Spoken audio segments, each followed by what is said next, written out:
When I turned 69, I baked cookies for the kids. No one came. I'm glad to have you here. Follow my story until the end and comment the city you're watching from so I can see how far my story reaches. For weeks before my birthday, I had been planning the day carefully. Not a big celebration. Just something simple, warm, and filled with love. I wanted the house to smell sweet like it used to when the children were small. So I woke up early that morning, rolled up my sleeves, and began mixing the dough. Flour on the counter, butter softening by the stove, brown sugar packed tight in the cup, just the way my late husband Robert liked it. As I cracked the eggs into the bowl, I whispered to myself, maybe this year they'll really stay for coffee.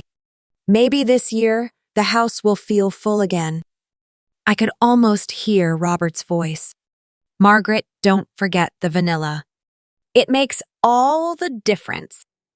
The kitchen smelled of cinnamon and chocolate. I lined the trays with parchment, carefully spooned the dough in neat rows. Every cookie the same size because children notice those little things. While the first tray baked, I set the table in the dining room. The good plates with blue flowers around the rim, napkins folded like we used to do on Sundays, a little vase with fresh daisies from the yard. I even placed name cards. Emma here, Daniel next to her. My son James at the head of the table, and his wife right beside him. Then me across where I could see them all. It wasn't much, but it was my way of saying you belong here. This is your home too. The oven timer dinged. Golden cookies soft in the middle edges, crisp steam rising in sweet waves. I laid them on a cooling rack and imagined the children's hands reaching eagerly. Their laughter in the hallway. Their voices calling Grandma, "Can I have one now?" That sound used to be constant. Now, the house was too quiet. So I turned on the old radio, let it play soft jazz in the background, pretending the silence wasn't so heavy. By noon, the table was ready. 2 pitchers of lemonade chilled with ice. A pot of coffee warm on the stove. Cookies stacked on a tray, still warm enough to melt chocolate on the fingers. I changed into my navy dress. The one Robert once said made me look elegant like a lady in a magazine. I brushed my silver hair, pinned it carefully, and even sprayed a touch of lavender perfume. I wanted to be ready when the doorbell rang. But minutes turned into hours. The cookies cooled. The ice in the lemonade melted to water. The radio kept playing, but the house felt emptier with each song. At 1 o'clock, I checked my phone. No new messages. At 2, I called James. Straight to voicemail. I tried Emma's number, but she didn't answer either. I left a cheerful message, Grandma made cookies, honey. Come by whenever you can. I told myself maybe traffic was bad. Maybe they lost track of time. But the clock hands moved and the seats at my table stayed empty. By 3, the daisies had begun to wilt. By 4, the cookies were cool and hard. I reheated the coffee just in case they suddenly appeared. But no footsteps came up the porch. I lit the candles anyway. Their flames flickered gently over untouched plates and silent chairs. The whole house smelled of sugar and smoke, but there was no laughter to fill it. I sat down at the head of the table, looked at all the empty seats and whispered into the stillness, "Happy birthday, Margaret." Another year older and still waiting. I picked up one cookie. The chocolate had stiffened now, not soft like it should have been. I took a bite anyway, but it tasted bitter somehow, as if loneliness had seeped into the dough. Outside, the sun was sinking. Shadows stretched across the yard. The radio played a cheerful tune, but it only made the silence louder. The house was waiting for voices, but only the tick of the clock replied. That's when my phone buzzed. A text from James. One line. Sorry, Mom, we're busy today. Maybe another time. No explanation. No happy birthday. No call from the kids. Just 4 words that felt like a door slammed shut. My chest tightened. I pressed my hand to the table to keep it from trembling. The cookies sat untouched in the center, mocking me with their sweetness. I wanted to believe it was just a mistake. That tomorrow they would arrive smiling, apologizing, hugging me tight. But something deep inside whispered, "No, Margaret. This is not a mistake. This is something else entirely." The candles burned lower. The cookies grew colder. And the silence in my house became heavier than ever. The message still glowed on my screen. "Sorry, Mom, we're busy today. Maybe another time." I sat there staring at it. 4 simple words that carried the weight of years. Busy today on my birthday when I had baked cookies and set the table for them. I wanted to call back, to beg, maybe even demand. But something in my chest stopped me. The fear of hearing silence again. So I blew out the candles, gathered the plates back into the cabinet, wrapped the cookies carefully in foil as if someone might still want them. The house smelled of sweetness, but my hands felt heavy as I stacked the untouched napkins. I walked to the front door and stood for a moment on the porch. The evening breeze was cool. Somewhere down the street, children laughed while chasing each other. I closed my eyes. Imagine that sound belonged to me. That Emma and Daniel were running in my yard. But when I opened them all, I saw was the empty driveway. Then an idea came. If they were too busy to visit me, maybe I could visit them. At least drop off the cookies so the children would still taste them. Yes. That would be enough. Not a celebration, not even a dinner. Just a small reminder Grandma remembered. I packed the cookies into a tin, wrapped it with a ribbon I'd saved from Christmas, placed it in a paper bag, and slipped on my coat. The drive across town felt longer than usual. The radio hummed, but I barely heard it. My mind was busy rehearsing words. Just wanted to bring these by. No need to invite me in. Maybe we can celebrate another day. By the time I pulled into their neighborhood, the sky had turned orange and gray. Cars lined the street near their house. I slowed down, puzzled. Was there a party James hadn't mentioned anything? I parked at the corner and walked slowly toward the driveway. Through the windows, I saw lights glowing, shadows moving, laughter spilling into the evening air. I stepped closer, and that's when I froze.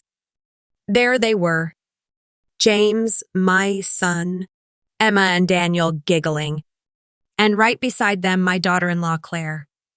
They were gathered around a table, a cake in the center, candles lit, voices singing loudly, "Happy birthday, Emma." I blink hard. Today was not Emma's birthday. Her birthday was weeks away. So what was this? The truth hit me like cold water. They had chosen to celebrate without me. Chosen to create a new tradition where my chair was no longer needed. I felt my throat tighten. Still, I clutched the bag of cookies and walked up the steps. I rang the doorbell once. The music kept playing. No one came. I rang again. This time, the door cracked open. Claire stood there, her polished smile never reaching her eyes. "Oh, Margaret," she said, her voice dripping with surprise, though I knew she wasn't surprised at all.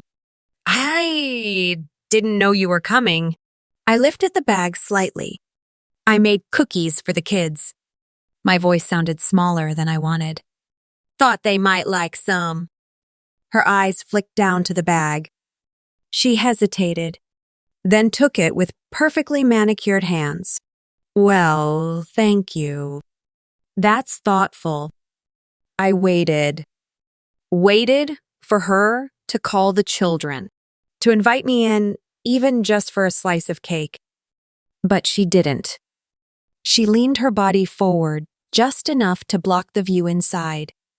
You should probably head home. It's been a long day for everyone. Before I could respond, she closed the door gently, firmly. I stood on the porch hearing the muffled sound of singing inside. For a moment, I couldn't move. I stared at the wood grain of the door as if it could somehow open by itself, but it didn't. Finally, I turned away, walked slowly back to the car. My chest felt hollow, but at least I told myself the kids would get the cookies. That thought kept me steady as I drove home in silence. But the next morning, as I stepped outside to collect the mail, my heart dropped. There by the trash bin at the edge of my driveway was the very same bag, ribbon untied, tin unopened. The cookies I had baked with such care thrown away without a second thought. The sunlight hit the foil, making it glint like some cruel joke. I stood frozen on the porch, unable to breathe for a moment. Claire hadn't even bothered to keep up the pretense. She hadn't offered them to the children. She hadn't tasted one herself. She had simply discarded them like they and I meant nothing. My hands trembled as I bent to pick up the bag. The cookies inside were still intact, still smelled faintly of cinnamon and chocolate. But now they carried another scent: humiliation. I carried them inside, placed them on my kitchen counter, and just stared at them. The daisies from yesterday had wilted completely.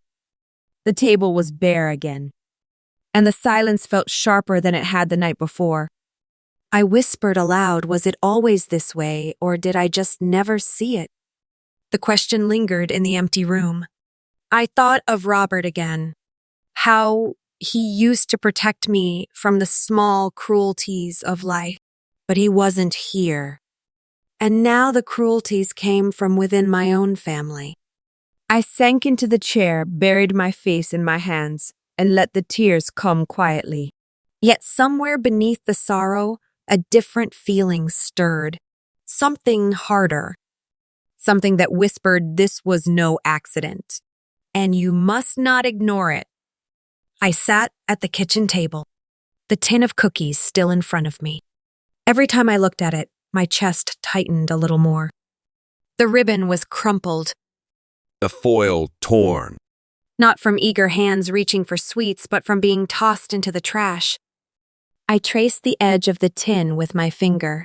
The cookies looked so normal, yet they told me everything I needed to know. This wasn't forgetfulness. It wasn't a busy schedule. It was a choice to erase me. The thought chilled me, and once it entered my mind, it began to unravel memories one after another like thread pulled from an old sweater. I remembered last spring, Emma's school play. I had asked Claire 3 times what time it started. She smiled politely. Oh, it's at 7 a.m. Margaret, way too early for you. Still, I had gone. Arrived at the school at 6:45. But when I asked at the office, they told me the play was at 8:30. By the time I slipped into the auditorium, the children were already bowing. I had missed Emma's big moment. Claire had just smiled afterward. Oh dear, did you get the time mixed up? You should have asked me again. I thought it was a mistake, but now I wasn't so sure. Then there was Christmas. The year before. James called 2 days before. Mom, we're keeping it small this time. Just us and the kids. Claire thinks it'll be easier. So I stayed home. Microwaved leftovers. Watched an old movie by myself. Later, my sister Ruth showed me pictures online. A big celebration at James's house. Neighbors, friends, even Claire's family. But not me. I told myself it was miscommunication. That James was tired that Claire didn't mean to. But the pictures told the truth. And then Emma's first day of kindergarten. I wanted to be there with my camera. Claire told me they were dropping her off early. Too early for you, Margaret. Don't trouble yourself. So I stayed home. Later, when I asked the teacher about it, she told me Emma had arrived right on time. At 8:30, the same as everyone else. I had missed the wave goodbye. Missed the chance to hold her hand on that milestone morning. One memory after another stacked up in my mind. The birthday dinners moved without telling me. The quiet holidays. The sudden changes of plan. Each time I gave them the benefit of the doubt. Each time I thought they didn't mean it. Maybe it was just a mistake. But sitting there staring at the cookies in the tin, I finally saw the truth. It was no mistake. It was deliberate. Piece by piece, Claire had been cutting me out. The thought made my skin prickle. Because if she could do this and James followed her lead, then where did that leave me? A grandmother, once the heart of family gatherings, now treated like an intruder at her own table. I pressed my hands flat on the table as if to steady the room. The daisies in the vase had gone limp, their petals curling inward like even they were ashamed to witness this. I whispered aloud, "Why, Claire, what did I ever do to you?" The silence offered no answer. But in my heart, I knew it was about control. Control of James. Control of the children. Control of the story she told about me. To her, I wasn't family. I was an obstacle. Something to be managed. Erased quietly without fuss. I thought of Robert again. How proud he had been when James was born. How he always said, no matter what, Margaret family takes care of each other. What would he say now, seeing his grandchildren shielded from me by a wall of polite lies? The weight of it all pressed down. My birthday forgotten. My cookies discarded. And all those little moments stolen across the years. I realized then that I had been too quiet. Too willing to accept excuses. Too ready to believe that love would simply carry us through. But love requires respect. And what I had seen yesterday, what I had seen this morning was not respect. It was contempt. I closed the tin of cookies, slid it into the trash myself. This time not with sorrow, but with a kind of clarity. If they thought I was invisible, if they believed I would simply fade away, they were wrong. Because now I saw it. Every sign, every slight. And I was done pretending not to notice. The question burning in my chest was simple. What would I do next? Stay silent, let myself be erased completely? Or finally speak and make sure they heard me whether they wanted to or not? I didn't have the answer yet. But I knew one thing. The days of quiet acceptance were over. The house was silent again. But inside my head, the silence had broken. I couldn't stop the flood of memories. Missed plays. Canceled dinners. Forgotten invitations. And now cookies tossed away. It wasn't a string of accidents. It was a pattern. And patterns have architects. Claire was the architect. That night, I couldn't sleep. I lay in bed, staring at the ceiling while the clock ticked louder and louder. Every sound in the house seemed sharp. The hum of the fridge, the creak of the floorboards, the echo of my own breathing. I kept asking myself, how long has this been going on? How many memories were stolen from me without my noticing? Finally, I got up, made a pot of tea, sat down at the kitchen table and opened my laptop. If Claire had been building a world without me, I needed to see it with my own eyes. I typed in her social media. Her smiling face filled the screen. Every photo polished. Every caption sweet and glowing. Family dinner night. So blessed. There they were. James at the grill. Emma laughing with frosting on her nose. Daniel holding sparklers in the yard. And me nowhere. I scrolled further. Thanksgiving last year. A long table filled with food. Claire's family, James's coworkers, even neighbors. But no sign of me. I had spent that Thanksgiving heating soup from a can. Christmas morning. The kids in matching pajamas tearing open gifts. Claire's caption read, "Couldn't ask for a more perfect family." But where was Grandma? Each pulse cut deeper than the last. It wasn't just absence. It was erasure. A careful rewriting of reality where I simply didn't exist. I clicked through albums. Emma's dance recital. Daniel's birthday. The 4th of July parade. Moments I would have given anything to share. All lived without me. Then I found one photo that made my blood run cold. It was my own garden. The one Robert and I had planted when James was a boy. Rows of tulips and roses. Claire had posted a picture of Emma there with the caption, "Love spending time in a UR backyard." Our backyard. But she wasn't talking about my house. She was talking about theirs. As if the past decades had never included me. My hands trembled on the mouse.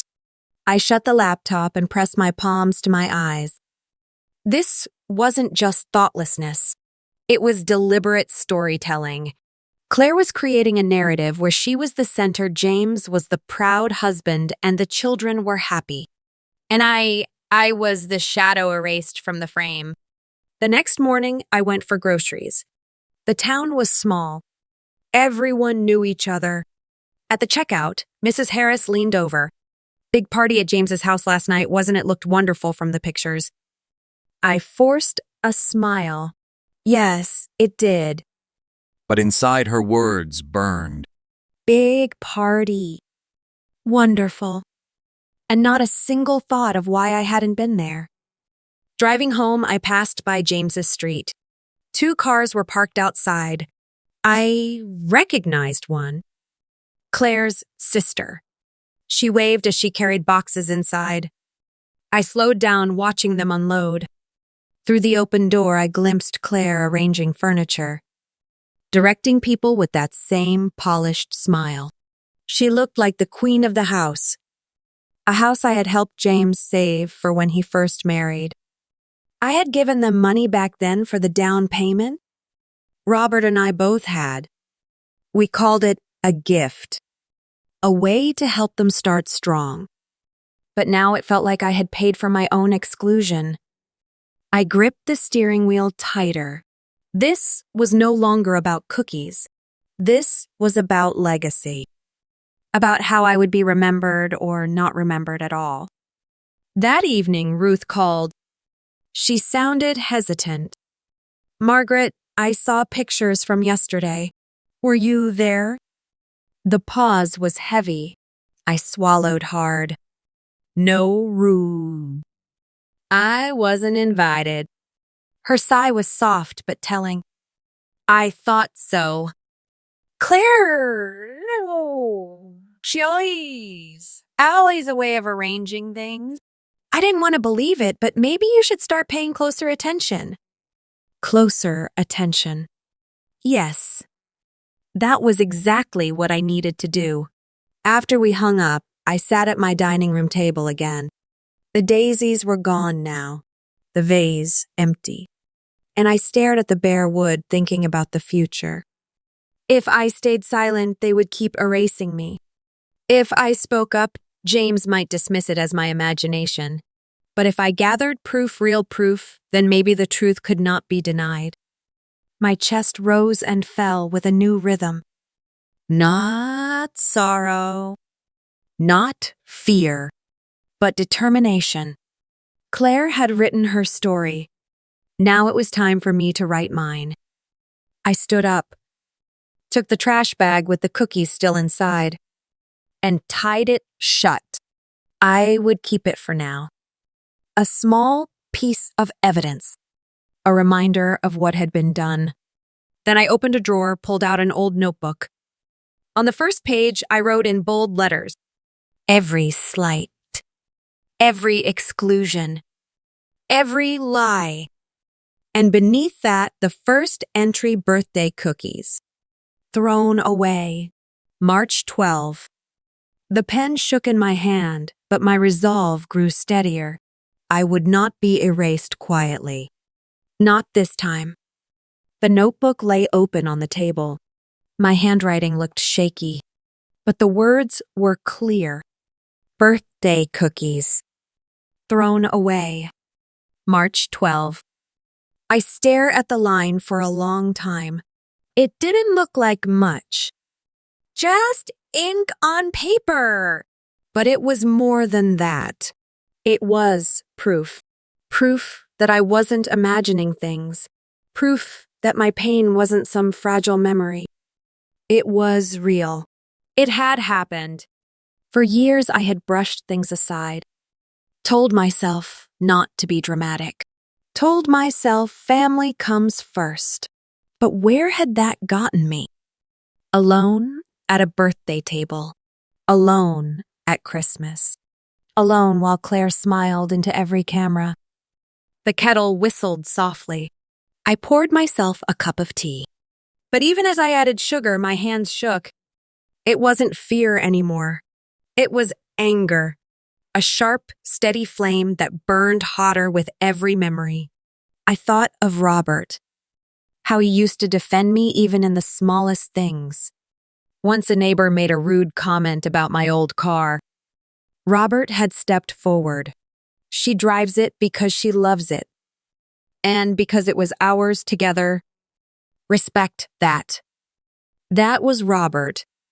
Firm, gentle, protective. And now, without him, there was no one to shield me. I realized if I didn't stand up now, no one ever would. The next day, I went into town. At the post office, two women stood chatting. I overheard one whisper, "Claire's so wonderful, always hosting, always keeping family close." My stomach tightened. If only they knew. She wasn't keeping family close. She was pushing me out. I wanted to shout it, to tell them the truth, but I bit my tongue. Not yet, Dad. The time wasn't right. Instead, I stopped by the market, bought groceries I didn't really need. I just needed to keep moving. Needed to quiet the storm inside me. When I got home, I placed everything on the counter. Then I saw the cookie tin again. Still sealed in the trash bag. The ribbon crumpled like some cruel reminder. I pulled it out, held it in my hands, and for the first time I felt no sadness, only fury. They had thrown away my effort, my love, my memories of Robert in every bite. They had thrown me away. I slammed the tin onto the counter. The sound echoed through the kitchen. Loud. Final. Like a gavel striking in a courtroom. And in that moment, I made a promise to myself. No more silence. No more excuses. No more letting Claire write the story. From now on, I would write it. That night, I sat with my notebook again. I wrote down everything I remembered. Emma's school play. The Christmas I was uninvited. The Thanksgiving photo Ruth showed me. Emma's kindergarten morning. Each entry carved a deeper line into the page. By the time I was done, the notebook felt heavier in my hands. Like it carried not just words, but the weight of every betrayal. I closed it slowly, placed it in the drawer by the table, and whispered aloud, "You thought I would fade away, but I won't. Not this time." The next day, I dressed carefully. A navy skirt.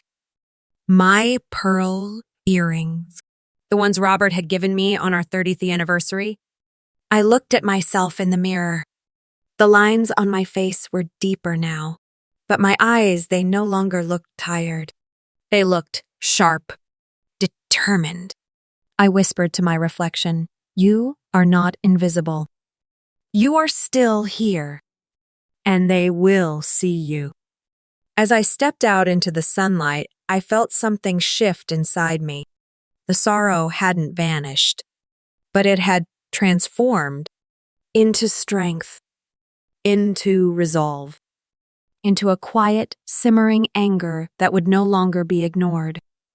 And deep down, I knew the moment was coming. The moment I would look Claire in the eye, and she would realize the woman she thought she could erase was not gone. She was ready. And she was watching. The next morning, I woke with a strange calm, not peace, not joy, but something sharper, like the stillness before a storm. The notebook sat on my nightstand, its cover plain and unassuming, but inside it held my truth. I carried it to the kitchen, placed it beside my coffee cup, and opened to a fresh page. At the top, I wrote investigation. For the first time in months, my heart didn't feel heavy. It felt focused. Every line on the page was going to be a step forward. I started small, scrolling again through Claire's posts, looking at details I had overlooked before. The photos weren't just happy snapshots. They were carefully arranged. Claire always in the center, James at her side, the children close smiling, the lighting perfect, the captions polished. But when I looked closely, I noticed something else. On the corner of the Thanksgiving photo, I saw Ruth's red sweater. She had told me she was spending the holiday quietly. Yet there she was, laughing at James's table. Another post-Daniel's birthday. Claire had written grateful for all the family who joined us today. And in the background, blurred but clear, I saw my neighbor's son.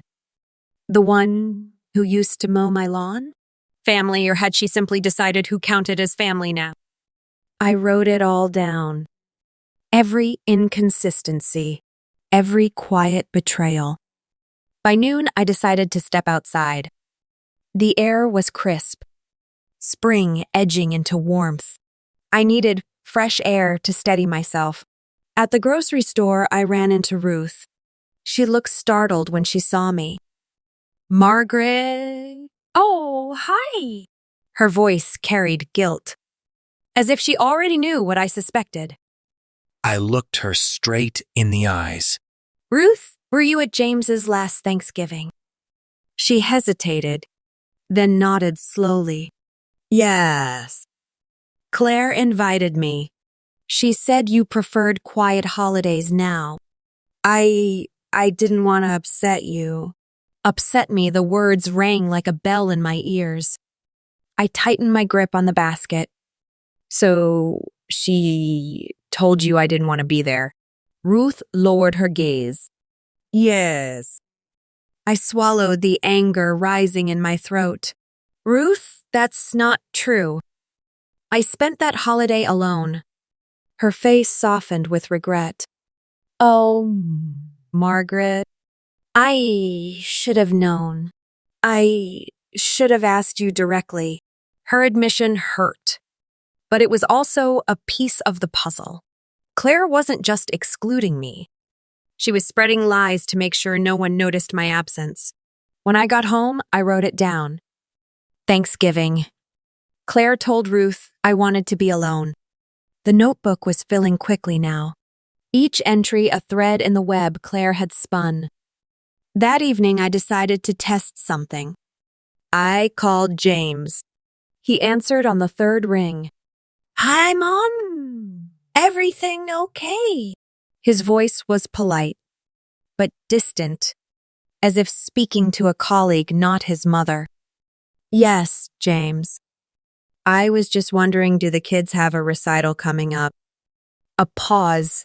Then he said, not that I know of. Claire usually keeps track of that stuff. My heart sank. Of course he didn't know. He left everything to her. And she left nothing for me. After we hung up, I searched online. Within minutes, I found it. Emma's dance recital. This Saturday. Tickets available to the public. And I knew right then Claire would never tell me. I wrote it down. Emma's recital. March 18. James, unaware. Claire, silent. Saturday arrived. I dressed simply. A gray coat. My comfortable shoes. And I drove to the school quietly. The auditorium buzzed with chatter. Parents finding seats. Children peeking from behind curtains. I spotted James and Claire near the front row. Claire laughed with another mother. James scrolled on his phone. Neither noticed me slip into the back. The lights dimmed. The recital began.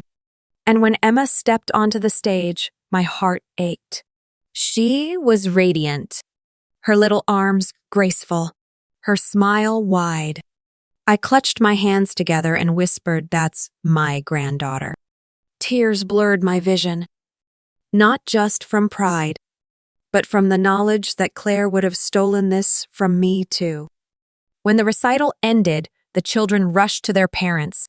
I stayed back, watched from the shadows. Claire hugged Emma tightly. James snapped photos. They posed together smiling. And for one brief second, Emma's eyes scanned the crowd. They landed on me. Her face lit up. "Grandma!" she cried. But before she could run toward me, Claire's hand tightened on her shoulder. Her smile froze, and she whispered something into Emma's ear. Emma's smile faded. She looked down, then let herself be pulled away. The sting of that moment cut deeper than anything before, but it also confirmed everything. I wasn't imagining it. I wasn't overreacting. Claire was keeping me away deliberately, even from the children.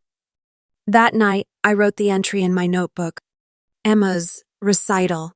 Claire stopped her from running to me. I closed the book and pressed my hand on its cover. I wasn't just recording now. I was preparing for the day I would place this notebook on the table and force them to see every page. The storm inside me had shifted from sorrow to fury to resolve. Claire thought she was in control, but she had underestimated me. I was not fading. I was not gone. I was watching. I was writing. And one day soon, I would be speaking. The week after the recital, James called unexpectedly.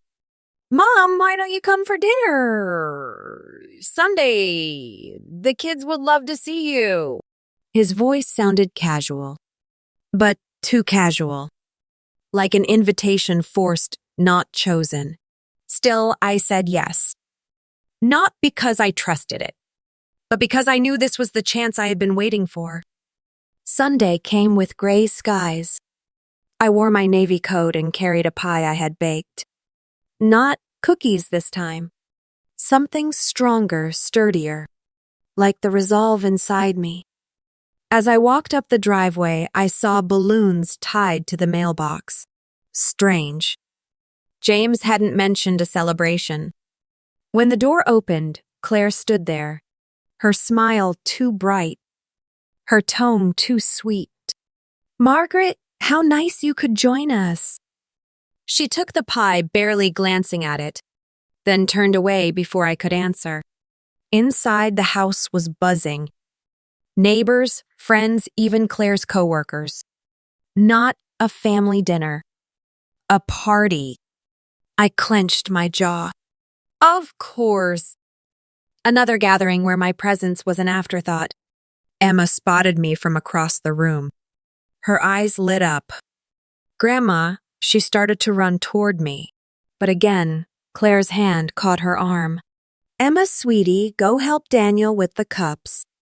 Emma hesitated. Her eyes darted back to me. But then she obeyed. Her shoulders slumped. The flame inside me burned hotter. I walked to the dining table where James was pouring drinks. "Mom," he said, surprised. "You made it," Meh. Yes, James, I answered evenly. I always make it when I'm invited. His smile faltered. But before he could reply, Claire swept in. Margaret, let me take your coat.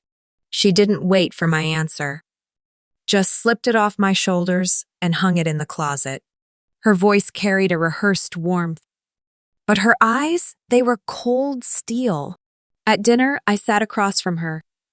The table was full of chatter, but between us, the silence was sharp. Finally, I spoke. Emma's recital was beautiful. The table quieted slightly. Claire's fork paused midair. Then she smiled tight and controlled. Oh, you heard about it? I didn't just hear. I held her gaze steady. I was there. James looked up, surprised. You were... Why didn't you say anything? I turned to him calmly. Because no one told me. I had to find out myself. His face colored. He glanced at Claire, but she recovered quickly. Oh, Margaret, I must have forgotten to mention it. Things have been so busy. You know how it is. Her words floated light, but her eyes narrowed, a silent warning. I didn't flinch. I leaned forward slightly. Forgotten or decided. The air at the table shifted. Conversations around us stilled. Even the children looked uneasy. James cleared his throat. Mom, let's not make this into a scene. But I wasn't finished. No, James. This isn't a scene. This is my life. A life I've been quietly erased from. Claire's smile cracked. She set down her fork. Her voice dropped lower. Margaret, maybe you're just imagining things. You've been under stress. It's understandable. Gaslighting. Smooth. Calculated. But I was ready. I reached into my bag, pulled out the notebook, placed it on the table with a thud, imagining I said softly, then explain this. The room seemed to tilt. James stared at the notebook. Claire's eyes widened for just a second before narrowing again. What is that? She asked. My record, I reply, of every time I was excluded, every holiday, every recital, every birthday, every lie. A hush fell over the table. The only sound was the clinking of silverware as someone set down a glass too quickly. James opened his mouth, but no words came. Claire reached for her wine, her hand trembling just slightly. I leaned back, my voice steady, cold. I am not invisible, and I will not be erased. For the first time, Claire's mask slipped. Her smile vanished, and in her eyes, I saw something raw. Not guilt, not shame, but fear. She quickly composed herself. Well, Margaret, if you feel that way, perhaps we should talk later privately. But I shook my head. No, we talk now. In front of everyone. James swallowed hard. Mom, please. I cut him off. James, you've been blind. Or maybe you just didn't want to see. But your wife has been keeping me away. And if you think I will sit silently while my grandchildren are taught that their grandmother doesn't matter, you are wrong. The silence was thunderous. Everyone at the table looked stunned. And for the first time in years, I felt powerful. Not erased. Not dismissed. Powerful. Claire tried to laugh it off, but the sound rang hollow. Her control was cracking, and she knew it. The notebook sat on the table, silent, accusing. Every page inside it a mirror of their betrayal. Claire's fingers tightened around her wine glass. Her smile frozen, brittle. Around us, the chatter had died completely. Only the hum of the refrigerator remained. Finally, she laughed. But it was sharp. Margaret, really? Keeping a diary like some detective, it's embarrassing. I leaned forward slowly. No, Claire. What's embarrassing is a daughter-in-law who lies to her husband, who throws away cookies baked with love, who tells people I chose loneliness. That's embarrassing. Gasps around the table. Claire's mask cracked deeper. Her cheeks flushed red. James rubbed his temple. Mom, maybe we should step outside. I cut him off. No, James. We stay right here. This is family, and family deserves to hear the truth. Claire set down her glass. Her voice dropped low and cold. You've always been dramatic, always needing attention. James has enough stress at work without you adding to it. Her words sliced the air, and for a second, James nodded faintly, like he believed her. But I didn't flinch. I opened the notebook, turned it toward him. Read, I said, page by page. And tell me if this looks like drama. He hesitated. The children watched wide-eyed. Ruth shifted uneasily in her chair. James finally reached forward. His hands shook as he flipped the pages, each entry staring back at him, each one undeniable. His face changed slowly. Confusion, then doubt, then something darker, recognition. Claire, is this true? His voice trembled. She scoffed. Oh, James, don't be ridiculous. She twists everything. Your mother doesn't remember things clearly. She forgets details. She invents stories. I slammed my palm on the table. The dishes rattled. The room jumped. My memory is fine, Claire.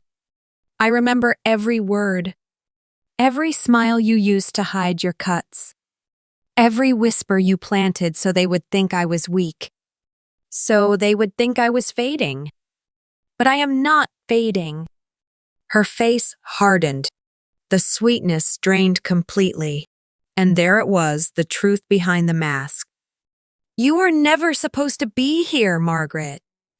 Not tonight. Not at the recital. Not at Christmas. This is my family now. Not yours. The words hit like a stone. Even James flinched. Even Ruth gasped. The children stared confused. Emma whispered softly, Mommy, that's not nice. Claire ignored her. Her eyes locked on me. Burning. Defiant.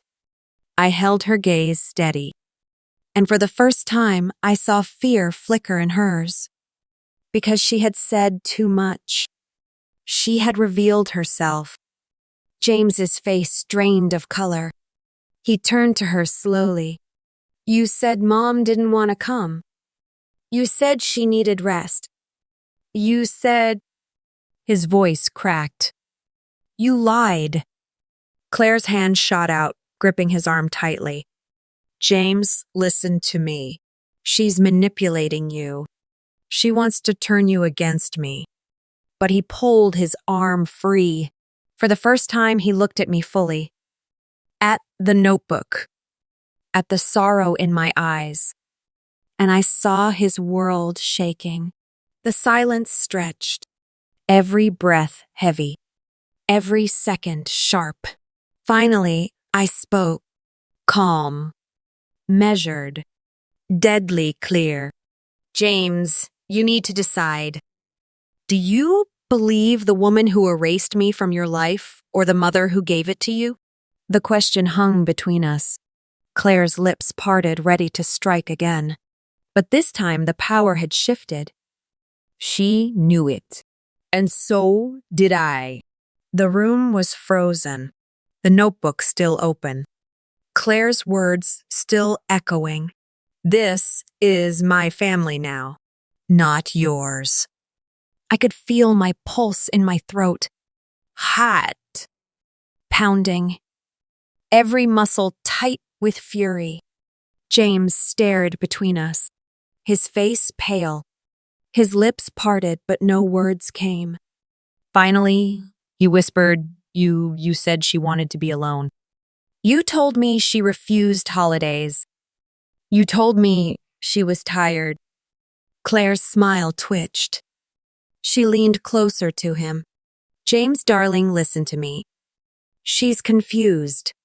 She writes in that little notebook because she doesn't remember things clearly. She twists details. She's making this into something it's not. Her voice dripped honey, but her eyes sharp as knives. I slammed the notebook shut. The sound cracked like thunder. The children jumped. Ruth's breath caught. Do not call me confused, Claire. I know what I've lived. I know the nights I waited by the window. The birthdays I baked cakes alone. The recitals where I sat in the back row while you pretended I didn't exist. My voice shook the room. Every word hard. Final. James rubbed his face with both hands. God, I don't know what to believe. Believe your eyes, James, I said. Look at her. Look at the way she hides the truth until it slips out of her mouth. You heard her. She said it herself. I was never supposed to be here. Claire's composure cracked. Her voice sharpened. Oh, stop it, Margaret. You've always been always clinging to James. You can't stand that he has a wife now, that he has a life. So you invent this drama to drag us down with you? Her words cut through the air, but instead of silencing me, they ignited me. I rose to my feet, my hands trembling not with fear, but with power. You think wanting to see my grandchildren is needy. You think cooking for my son on his birthday is needy. You think being present for family makes me weak. I pointed at her. No, Claire. What's weak is building your power by tearing me out of the picture. What's pathetic is fearing a grandmother's love because it threatens your control. Gasps rippled across the table. Claire's face flushed crimson. Her polished facade shattered completely. She spat the words now. You were just a guest in James's life. This house, this family, it belongs to me. Not you. Not anymore. James stiffened. His eyes widened. And in that instant, I saw the truth land heavy in his chest. He looked at me, at her, at the children staring in confusion, at the notebook still on the table. His voice cracked. Claire, what did you just say? She froze, realized too late what had escaped. Her lips parted, but no excuse came. I leaned closer, my voice quiet, deadly. You see it now, James. She never wanted me here. Not at the table. Not in the photos. Not in your lives. She wanted to erase me piece by piece until I was nothing more than a ghost with no name. The silence was suffocating. Every eye on Claire. Every heart pounding. She tried again, her tone desperate now. You can't let her do this, James. If you let her poison you against me, you'll destroy everything we've built. James's hands shook. I'm not sure you haven't already. Her face contorted. anger, fear, panic. And I knew in that moment the mask was gone for good. The air in the dining room was heavy. So heavy it felt hard to breathe. Claire's words still hung in the air. "This family belongs to me, not you." James stared at her, his face pale, his hands trembling. I could see the truth sinking in. The truth he had tried so long not to face. Claire's lips twisted. She turned toward me, her voice sharp and venomous now. "You've always been a burden, Margaret. Always sticking your nose where it doesn't belong. We gave you chances, but you can't accept your place. A relic. A leftover. Taking up space in a life that moved on without you." Gasps around the table. Emma's small hand clutched Daniel's. Their eyes wide with fear. I stood slowly, my legs shaky but firm. My voice low, steady. "I am not a relic. I am not leftover. I am the woman who raised this son, who built this home with my husband, who gave decades of love only to be erased by someone who fears what she can't control." My hand pressed against the notebook, the record of every exclusion, every betrayal, every attempt to erase me. James looked at it again, and I saw tears gather in his eyes. "Claire," he whispered, "did you really tell people Mom didn't want to be at Thanksgiving?" Her jaw tightened. She said nothing. Her silence was answer enough. His voice rose louder. "Did you throw away her cookies?" Still silence. Her eyes darted to the children, then back to him. And finally she spoke. "Yes, because we don't need her pity. We don't need her guilt trips. We don't need her clinging to us every time she feels lonely." The room erupted. Gasps, whispers, shocked faces. Even Ruth's hand flew to her mouth, but I felt strangely calm, because at last she had said it herself. Every cruel truth out loud for everyone to hear. I straightened my shoulders, met her eyes without flinching. "You don't need me then. Why did you spend years working so hard to erase me? Why lie? Why hide? Because deep down, Claire, you knew the children loved me. You knew James still needed me. And you couldn't stand it." Her face flushed crimson. Her voice broke into a scream. "You don't belong here." The children jumped. James recoiled. The sound was jagged, desperate. I stepped closer, my voice quiet but sharp. "This is not your throne, Claire.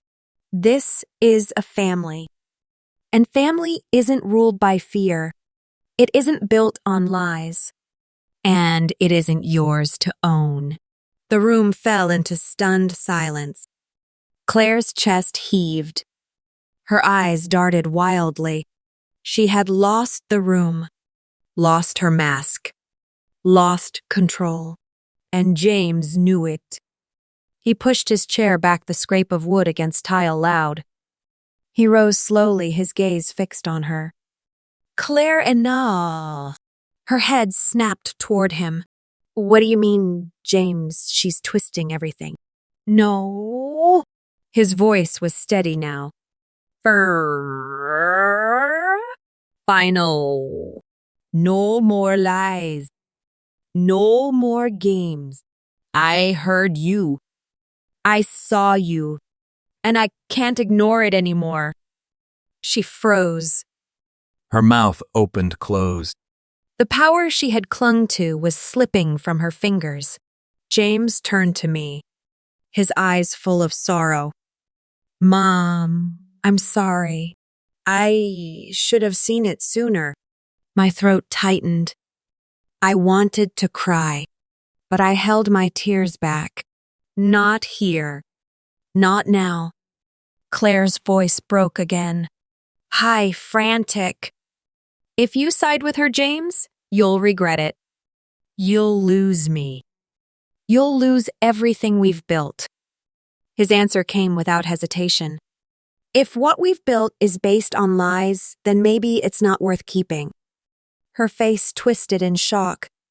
Her control shattered completely. And for the first time in years, the balance shifted back. Back to truth. Back to light. Back to me. The room was silent again. But it was not the silence of erasure. It was the silence of truth. Heavy, unavoidable, unforgiving. Claire's face twisted. She looked from James to me. Her lips trembled. Her eyes darted desperate for a lifeline. James, you can't mean this. After everything after the kids, you're going to throw it away for her. Her voice cracked, but there was no warmth in it, only panic. James shook his head slowly. I'm not throwing anything away, Claire. You did that yourself. Every time you lied. Every time you shut Mom out. Every time you made me believe she didn't want to be here. The children clung to each other. Emma's small voice broke the air. Daddy, why did Mommy lie about Grandma?